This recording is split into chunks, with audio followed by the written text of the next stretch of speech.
Bismillah wa salatu wa salam ala rasulillah. Dans le cours précédent, on a parlé des cas dans lesquels la personne doit absolument faire les grandes ablutions. On a cité les 5 cas.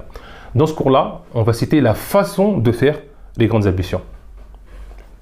فتعالى الله الملك الحق ولا تعجل بالقرآن من قبل أن يقضى إليك وحيه وقل رب زدني علما. Donc une personne qui doit faire ces grandes ablutions, comment elle va faire? Les grandes ablutions, c'est simple.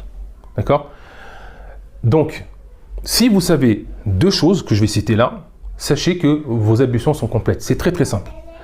La première des choses, c'est que vous ayez l'intention. Donc vous êtes en état d'impureté, grande impureté, d'accord? Vous devez faire les grandes ablutions. Donc vous, quand vous allez aux toilettes ou ailleurs, vous cherchez à faire les grandes ablutions, avoir cette intention-là. Vous n'allez pas aux toilettes pour vous purifier, pour faire une douche parce qu'il fait chaud. Non, vous avez l'intention de vous purifier. Et en général, il n'y a pas de problème parce que tout le monde a cette intention-là quand ils vont, mais il est bien de le rappeler et c'est important d'avoir l'intention. Ça, c'est la première des choses. La deuxième des choses, écoutez bien, c'est que l'eau touche toute la peau du corps. L'eau touche tout le corps. D'accord? Tout le corps doit être touché par l'eau et ainsi que les cheveux. Et derrière les cheveux, derrière la barbe, l'eau doit toucher tout le corps. C'est ça les grandes ablutions. D'accord? Que vous ayez l'intention, pardon. Et la deuxième des choses, c'est que l'eau touche tout votre corps. Et c'est ce qu'on va faire. Vous allez voir que je vais détailler et c'est ce qu'on va chercher à faire. Si vous comprenez ça, vous avez tout compris dans les grandes ablutions.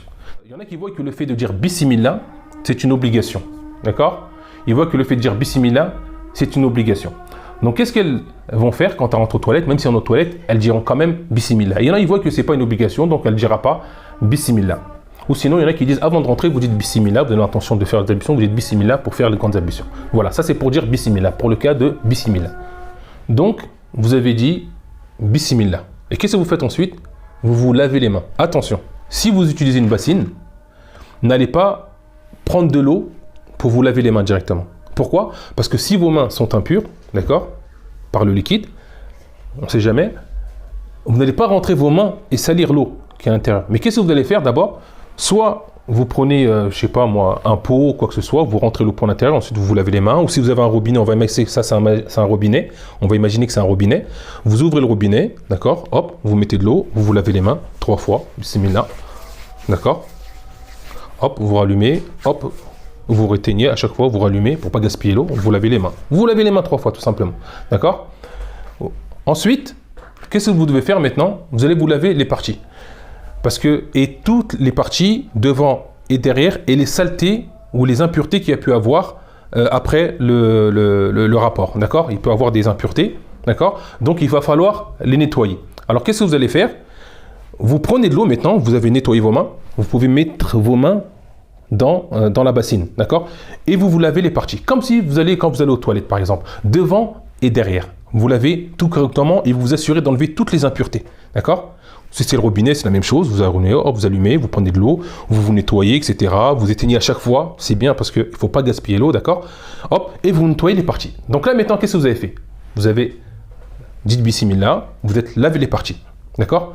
Ensuite, une fois que vous avez fait ça, laver les parties derrière et devant, et toutes les impuretés, vous faites les ablutions comme vous faites les ablutions pour faire la prière, d'accord? Vous prenez donc dans la bassine ou bien dans le robinet, vous faites vos ablutions. Normalement. Les mains, la bouche, le nez, le visage, les bras, les pieds.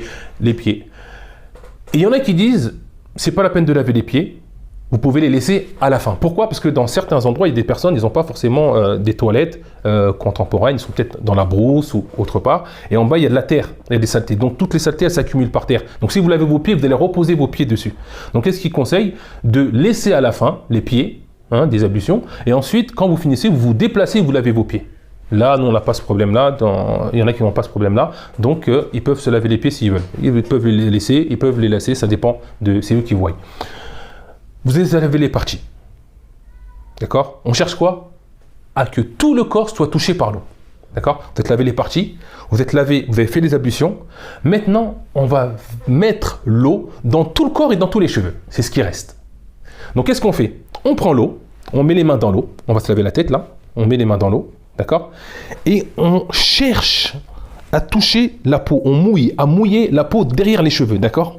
Hop, hop, on met, on peut allumer aussi, pareil, hein, vous mouillez les mains, et vous cherchez à atteindre la peau derrière les cheveux, d'accord? Ce qu'on a dit, ça doit atteindre toute la peau, partout, même derrière les cheveux. Donc vous l'avez très bien, très bien, très bien. Même quand vous faites les ablutions, cherchez à ce que l'eau rentre, d'accord? J'ai oublié de le dire. Quand vous faites les ablutions, cherchez à ce que l'eau rentre derrière la barbe, cherchez à rentrer, d'accord? Ensuite donc, vous lavez la tête, vous rentrez à l'intérieur, d'accord? Une fois que vous avez bien rentré l'eau, vous prenez 3 poignées d'eau. Vous en prenez une, hop, vous la versez du côté droit comme ça.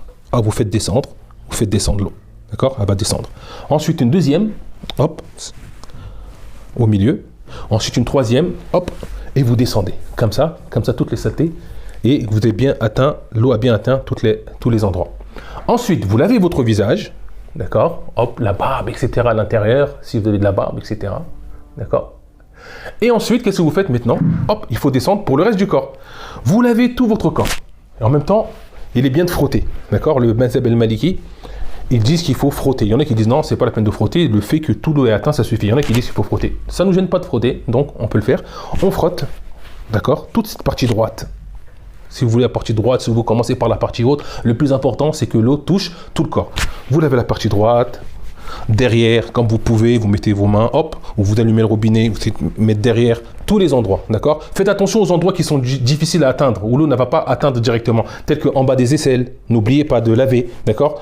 Et aussi pour ceux qui sont, les personnes qui sont fortes, dans les plis, relevez et bien laver à l'intérieur, d'accord? Tous ces endroits-là, entre les genoux, hein, entre les plis des genoux, tous ces endroits-là, essayez que l'eau doit atteindre ces endroits-là, d'accord? Et vous nettoyez.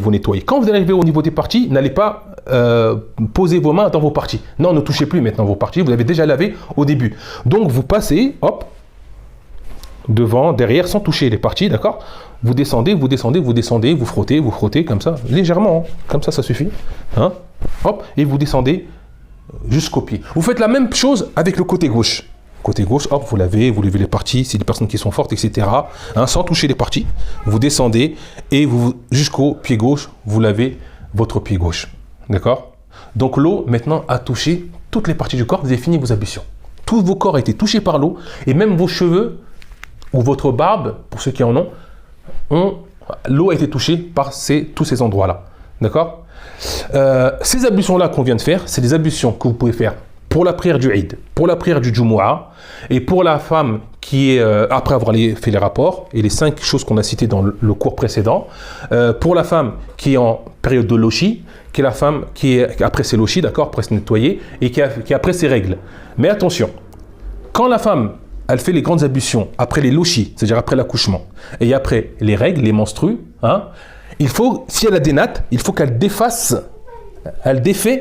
ses nattes, d'accord? Elle les défait. Pour les menstrues et pour les lochis. Après un rapport, elle n'aura pas besoin. Elle fera en sorte que l'eau pénètre dans ses cheveux et derrière sa peau. Voilà. Voilà pour ce cours-là. J'espère qu'il vous sera profitable et qu'il a été clair. Salam alaikum wa rahmatullah wa barakatuh.